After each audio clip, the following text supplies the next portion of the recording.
Magandang oras mga ka-TH. Meron tayong bigyan ng parcel analysis dito, picture. Litrato ito na padala ng isa sa ating subscribers. At sa tingin ko maganda to. Meron akong nakita dito. Dalawang mata. Nakatagilid siya. At merong diamond na ano dito, dot to. Diamond na butas. Ayan o. At merong ding letter V. Ayan. So, kung tingnan natin tong hugis ng bato ay para siyang ulo ng hayop.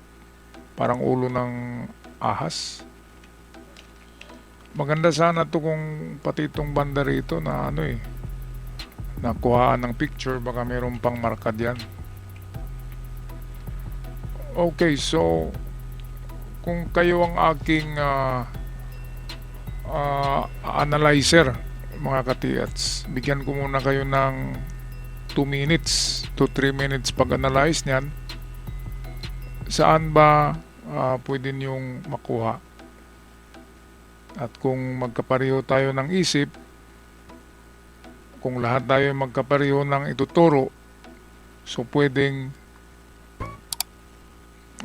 yan na nga yung digging spot. Okay, so sa creek ito, kapag sa creek, karamihan ay nasa loob ng bato, mga sucker deposit, at ang karamihan din ay tinakipan lang yan ng mga malalaking bato at malapad na bato. Okay, so saan ba banda? Mga ka-TH, o Sherlock Holmes muna kayo, parang detective kayo. Okay, so ang unang gawin ko dito ay tingnan ko kung anong meron dito, ito na portion, no? Yan kasi yung diyan ng ito na portion ang para sa akin ay magandang digging spot. Okay, bakit ko nasabi? O tingnan natin to. Atin i-light, lagyan ng light kung anong merong marka sa ilalim ng bato. So ayan, meron na tayong naaninag. Meron siyang ito, linya na kaganyan, no? And then ito, parang napakalaking mata. Ano yan eh? Kapag ganyan na sign, so ang ibig sabihin yan, ang dulo nito ang pointer. So ang pointer ay ito.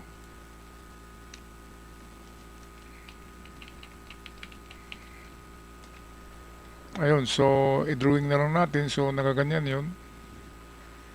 Para siyang bibig ng ahas, no?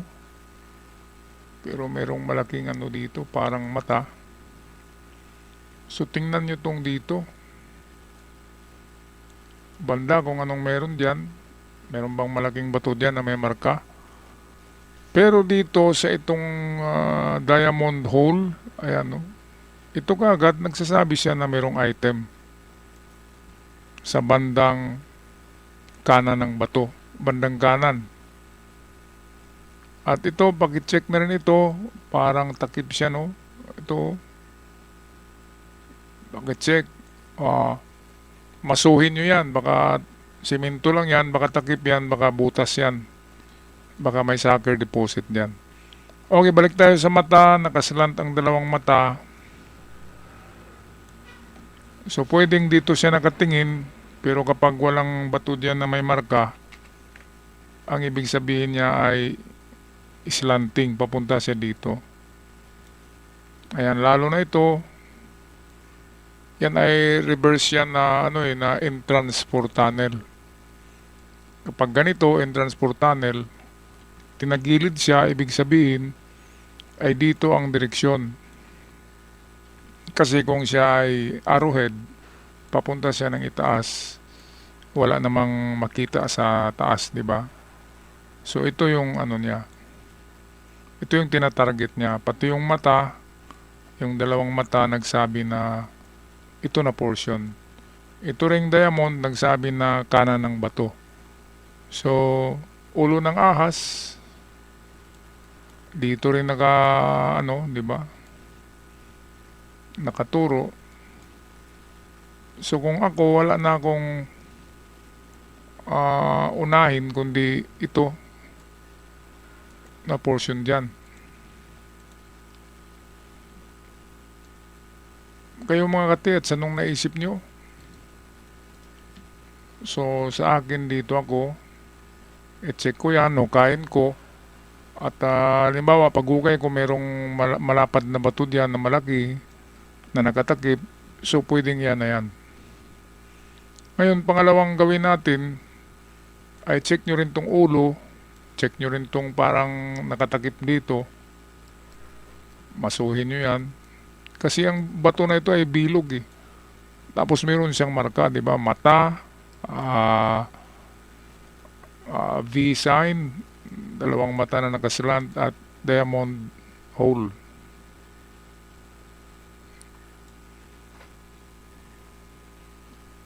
Ayan, so hindi na ako magturo pa ng malayo.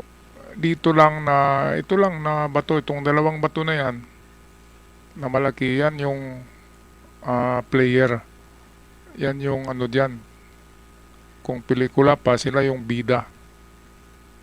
So ito, nakikita natin parang may takip. Tanggalin nyo yan, butasin nyo. Tingnan kung baka may butas na. Kapag natanggal ang takip at pag may butas, jackpot na yan. Sucker deposit yan. Ngayon tong ulo ng parang ahas, parang may marka dito, parang nakaganon, no?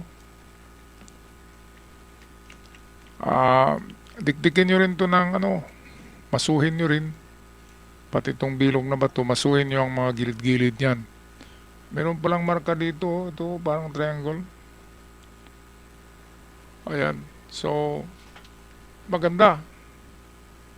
So ito lang na dito, perimeter yan lang. At napansin ko sa likod, parang nagpile-pile yung mga bato diyan, no? Kung man-made file ng bato yan,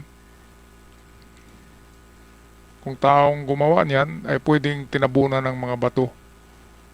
So pwedeng dito kasi kasama yan sa ating sinabi na itong perimeter lang na ito within sa dalawang bato na yan na nagharapan. At kung man-made man tong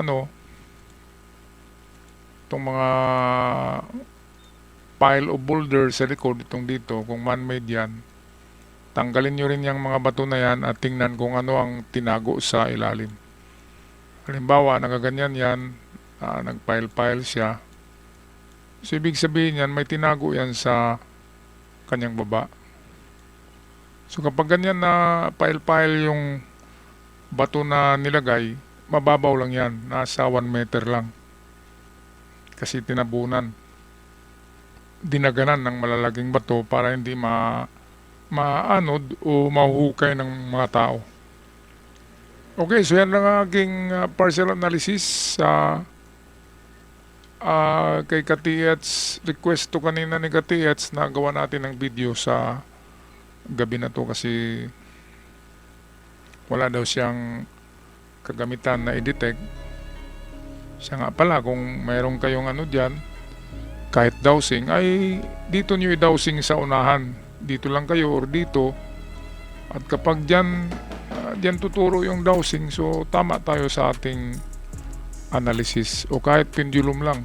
O kahit anong locator. Kapag dyan tuturo, so there is something sa dalawang bato na yan na nagharapan sila. Okay, so ako'y magpaalam na. Maraming salamat sa nanonood at tumutulong na mag-analyze nito. Kahit diyan lang kayo sa bahay nyo, ay na-feel ko na nag-analyze din kayo diyan, mga Katiets. At kung kapareho tayo ng analysis, well, malaki ang chance na mayroon nga diyan. Okay, so hanggang sa muli, ako'y magpaalam na maraming salamat.